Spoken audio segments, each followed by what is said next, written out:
You're not someone here, but were you able to get him on the phone, or did you want to answer? Okay.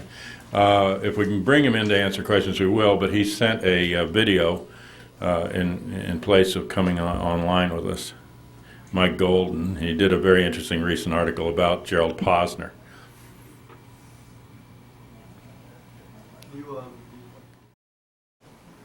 Guy doesn't do much computer work.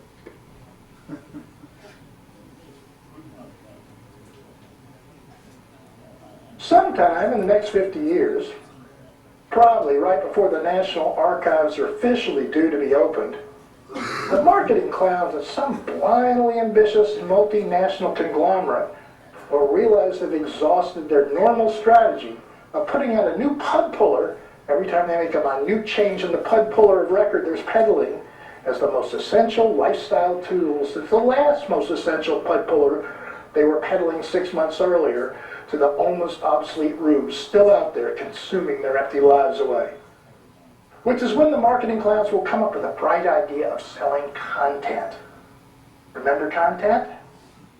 If you don't, you're not alone, since we all know content, even though it does feel emptiness, begins to suck real fast in a world so fragmented, attention deficit disorder is the permanent condition people's condition is in. Short bite even shorter, the marketing mavens realize they can't just sell any old content this time around.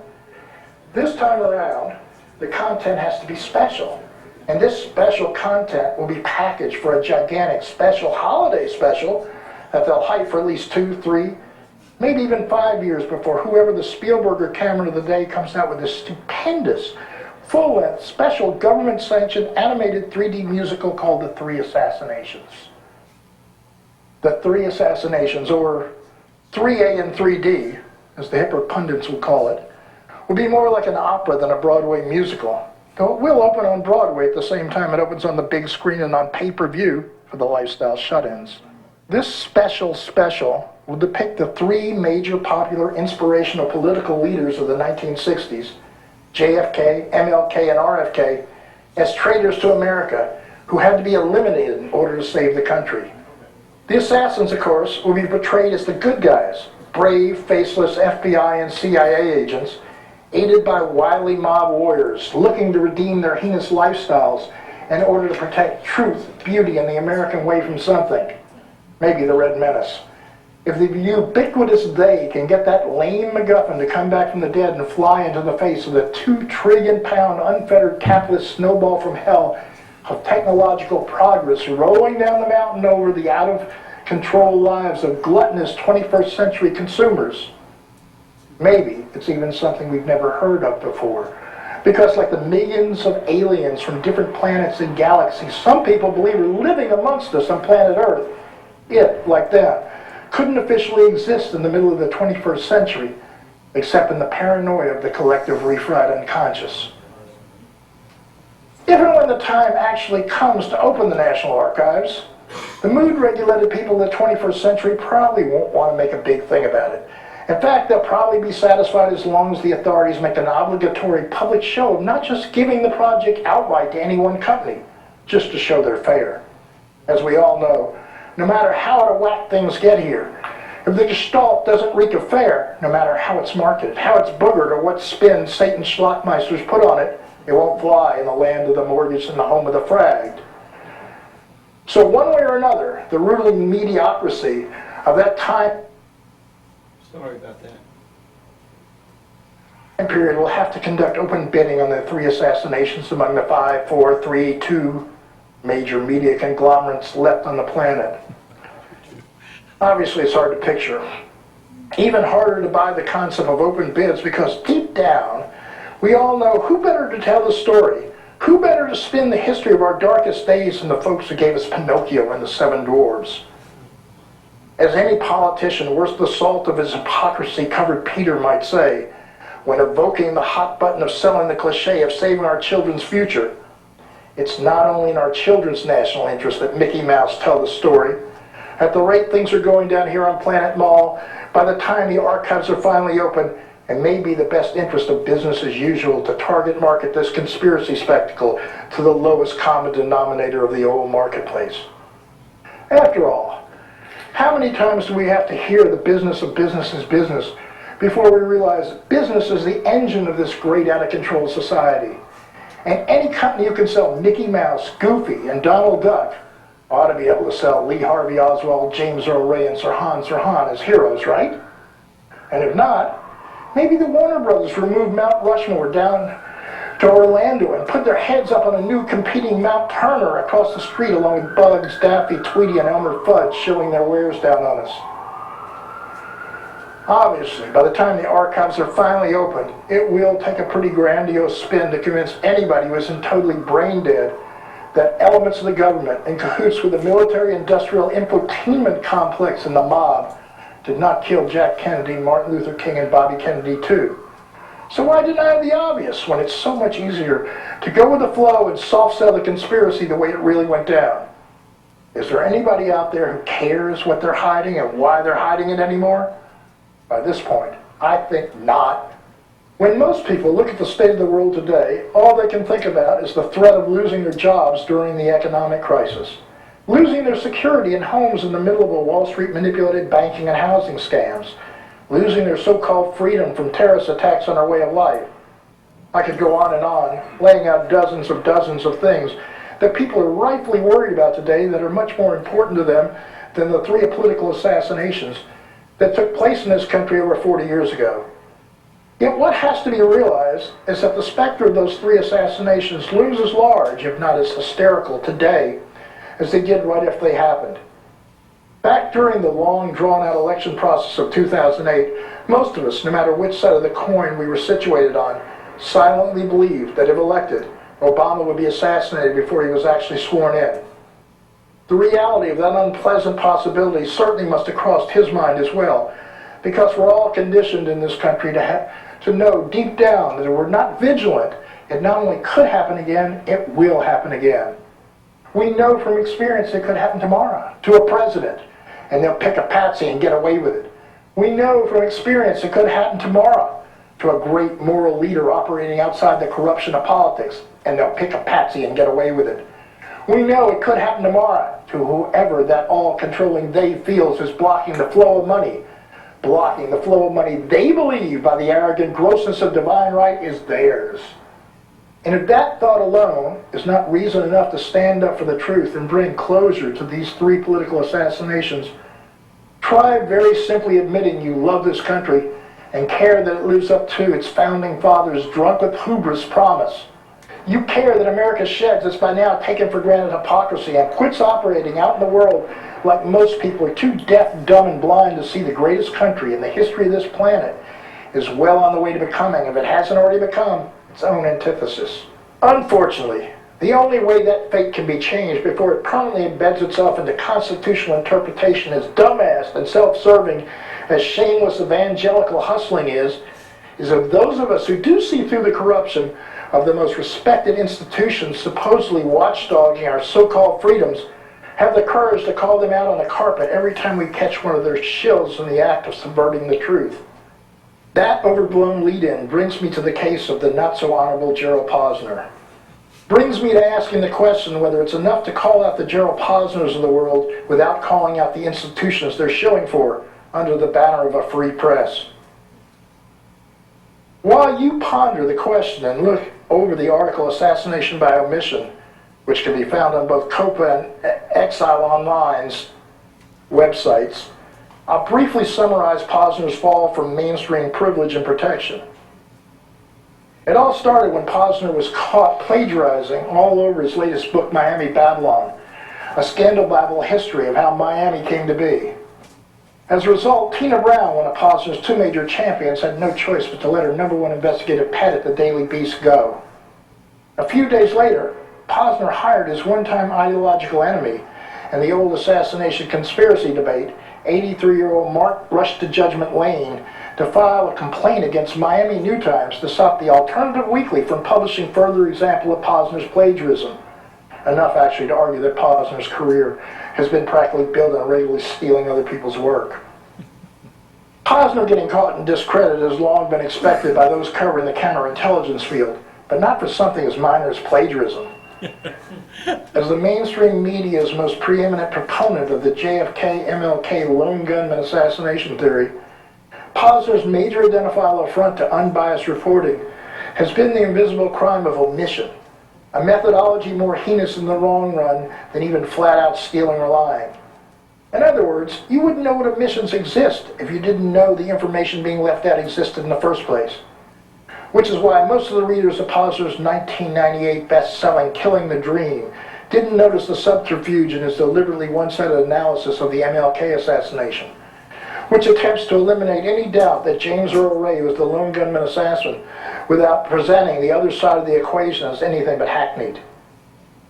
Whether Ray was or wasn't the shooter, the clearest example of Posner's dishonesty in this book was the complete erasing from history of the existence of Frank Holloman, the Memphis police chief and fire director at the time of the King assassination.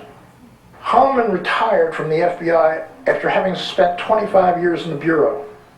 From 1949 to 1959, his primary responsibility was managing the Washington Bureau Office for Shea Hoover.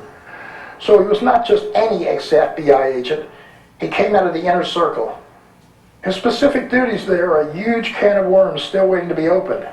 But when he officially retired from the Bureau in 1964, he moved to the Bluff City to become Director of Development for Memphis State University and then Executive Director of the Mid-South Medical Center. Mayor Henry Loeb appointed Holloman to be the first person ever to head both the police and fire departments at the same time, just in time to provide support for Loeb's irrationally stubborn opposition to the sanitation workers' strike by laying down the hardline law of the land to the sanitation workers group attempting to negotiate with the mayor against the inhuman conditions of their job, conditions so blatantly oppressive there couldn't have been a more magnetic setup to lure Dr. King to meet his fate on April 4th, 1968 at the Lorraine Motel. That Posner did not bother to mention the natural suspicion that a former FBI honcho like Chief Holloman might have had anything to do with all those orders given to all those supervisors under him, who in turn gave all those orders to all those employees under them to, namely, remove Dr. King's black police bodyguards and to have the Parks Department cut down the thick, high brush in the backyard of the rooming house at 7 a.m. the morning directly after the assassination, before the terrain can be examined for evidence, is enough, any way you look at it, to re-examine the entire case. Even if a brilliant argument could be made that Holloman could not have had anything to do with what happened in Memphis that dark day, the need to make such an argument would have had to confront the possibility of a totally different picture of what might have, could have, most likely happened that would warrant serious consideration before any conclusion of what actually did happen could be reached if the prosecution had even bothered to note Holloman existed. Obviously, the pathetic state of mainstream American journalism over the last decade has degenerated into little more than a jumping on the bandwagon business. A little over a week after Posner threatened the Miami Alternative Weekly with lawsuits to stop them from exposing his nasty little habit further, they called his bluff by revealing that a 48-year-old Wisconsin doctoral student had discovered that Posner had lifted 35 passages in 2 books, Why America Slept, his 2003 take on the 9/11 attacks, and Secrets of the Kingdom, a 2005 book about Saudi Arabia. To prove the converse of the no good deed goes unpunished credo, 8 days later, Posner was rewarded, or paid off as the case may be, for his now long-gone career when the sullied Miami Babylon was optioned by LA-based producer Kerry Woods with the intent of turning it into a tropical version of The Wire for Showtime. The legacy of Posner's shillism, there's just no way to call it journalism any longer, is that his bogus narrative of what happened in the MLK case has become the traditional hack standard of what the lamestream media will allow to be considered what really happened in Memphis, April 4th, 1968. The latest and most recent substandard white bread tome to embrace this tradition is Hamptonside's Hellbound on His Trail, which, like Posner's fabrication, became a pure recounting of Assistant District Attorney General John Campbell's fictional narrative, the same narrative Posner embraced of what could have happened, as long as all those holes of omission like the existence of Holloman remained hidden from the audience. I encountered Sides in late April at a Center for Communication screening of Roads to Memphis, an American Experience PBS docudrama that was produced to be released parallel to the publication of his book. The 2 authorities used in the film to explain to the audience what really happened in Memphis were Posner and John Campbell. I had no choice but to stand up in the Q&A session after the screening and call sides out for blatantly misrepresenting not only what could have happened in Memphis, but what did happen.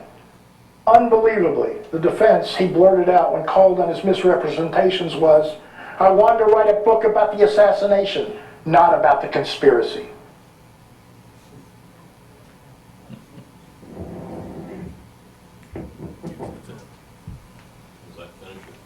I think so. Yeah. He also in the article notes that when Posner was confronted directly at the lecture by one of the people that he had plagiarized from, my apologies to the ladies in the audience, he said, "So I'm a thieving cocksucker."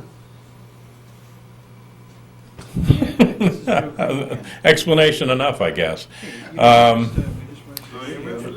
Yeah, and he admits it. But the other thing he mentioned in the article, which is even more telling to me, is that Posner was recently hired as a public relations agent in the United States for the two brothers of President Karzai in Afghanistan. One of those brothers having having a long-term relationship not only with the Central Intelligence Agency, but with most of the opium sales in Afghanistan. And that's who Posner is representing now here, while he's being defended by, our old friend Mark Lane. And his public statement about hiring Lane was, if you can imagine this twist of logic, he said, "Well, I hired Mark Lane because even though he and I disagree, about Oswald's guilt in the Kennedy assassination, he's the one lawyer in the country who could have gotten Oswald off, so that, and by implication, even though he did it, therefore I hired him to help me." Let me know when you're done. Yeah, well, I mean, does he have a regular? Didn't he have a little article, a daily article, or weekly article in the New York Times or something for a while? who you talking about, Golden or Posner? Posner, wasn't he a columnist? I don't know the New York Times, but I mean he's been a regular contributor to this Daily Beast publication online. For some time there was a monthly discussion session at UTA headed up by Joan Barge. And I attended that. There was a man who showed up there who said that he was in the process of writing a book. He was kind of vague about what he was up to. And we asked his name, Gerald Posner. There is a tape of that exists. It was made by a man who attended those sessions, who drove in from Oklahoma City. Yeah. And understand he has now moved to Waco. Well, there's a chance that the plagiarism he put in the books has maybe a minimal amount of accuracy to it. The rest of his work is so abysmal. I mean, and we now know that he claimed to interview people and say what they said who never met him. And he says he has tapes that he can't produce or won't produce, and it's just the guy's completely a shill and a hack, like Lawrence Schiller, who helped the investigation into the scavengers and critics of the Warren Commission with Warren Lewis, and who aided Miller in his Oswald's Ghost nonsense, and also I think Executioner's Song, who was the only person allowed in to see some of the SLA members, and these journalists that get special privileges and then tell the false story. So there are these hacks. It's Golden Online. Okay. What about I Max? guess we can get some questions from What her. about Max Holland? He's on speaker now. We did. What about Max Holland? You can read Max Holland on the homepage of the CIA. Just a minute. Hi, Mike.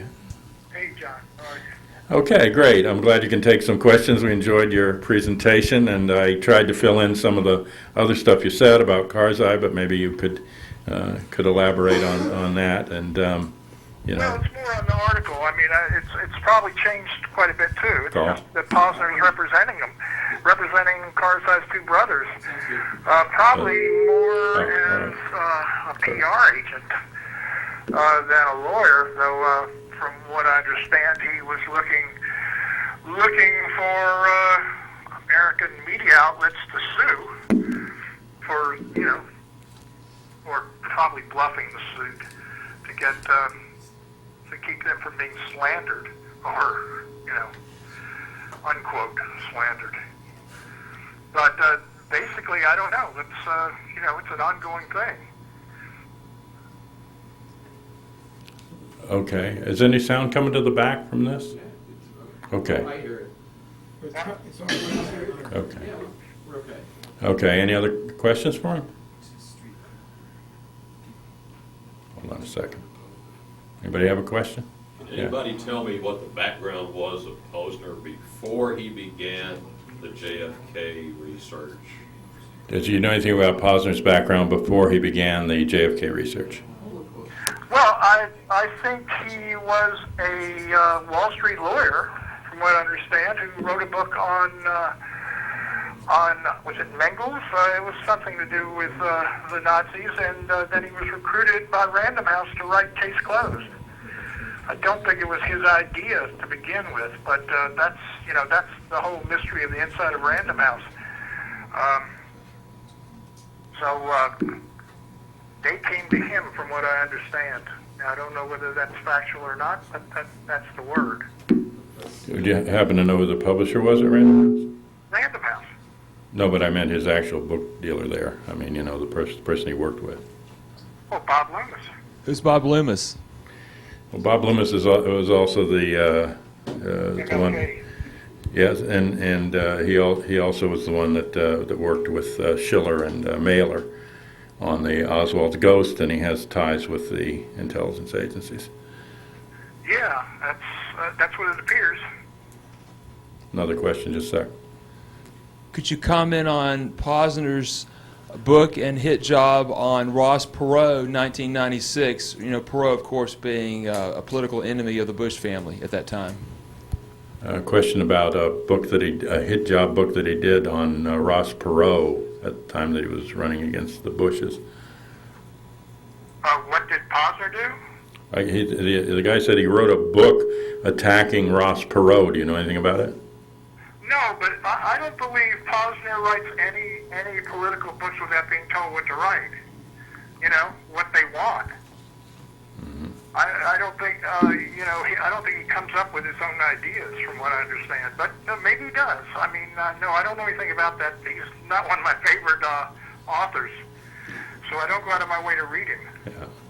Yeah. He did write a book about the death of Mengele, which was also disinformation. And prior to that, he wrote a book about bioterrorism. Right. So I mean, it's like he's somebody in a pool that they go to write books that about a subject that I'm sure they want written. Right? Do you know anything about Posner's law partner as far as his connection to U.S. intelligence? Do you know anything about Posner's law partner in regard to his connections to intelligence? No, I mean his law partner. Listen. The first I heard after I wrote this article, I was writing this article, that he had gone back to being a lawyer, and that must have happened after the whole plagiarism thing happened. So I don't know who his partner is, or whether he even has a partner. I've spoken to him. He's saying he's spoken to him. This is a law partner he had before that period. At least since He has. Hold on. at least since 2005. Had. Since If not 2005. earlier. Do you know the name of the person? I can't recall Oh, offhand. okay. Well, I don't think he's aware of him either. Anybody else? I don't follow Posner's career. It's just when it dips into the MLK. You're forgiven for that. Fair enough. All right. Thanks, I appreciate it. All right. Well, let me. Somebody else has a question in the back. Is your guy aware that Harold Weisberg allowed Posner to view his files, and in Harold Weisberg's unpublished manuscript, which is now out in the Hood College stuff, Jerry McKnight's release, is Harold's statements that when Posner disappeared from the scene with his students, files were missing, including the Eldon Rudd files, which, talking about the audio tapes and stuff like that, original material that Harold got after great difficulty, battling in the courts, disappeared, coincidentally. The question has to do with, are you aware that Posner went into the private collections of early critic and researcher Harold Weisberg, and that when he left, Weisberg discovered that materials that he had sued for, I guess under freedom of information, and critical ones, were missing from his collection. I'm not aware of it, but I'm not surprised either. You know, there are two Posner articles that everyone should be aware of, and they can Google them. And they were 12 years ago, right before the Memphis trial, maybe 9 months before the Memphis trial. He was attacking it, and there are a lot of falsehoods in it, and it was in either the New York Times, I think it was in the New York Times, and then he wrote the only article that the Times published, that was not news, that a lot of places covered on the trial after it happened without knowing a single thing that happened in the trial, since he wasn't there, and it got no coverage other than one day on court TV, just one day. And so they're just, it's filled with false information, and it's all you have to do is Google it. Okay, well, I'll let the audience tell you what they thought of your presentation.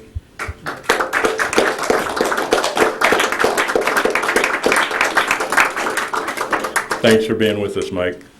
All right, thank you, John. Take care.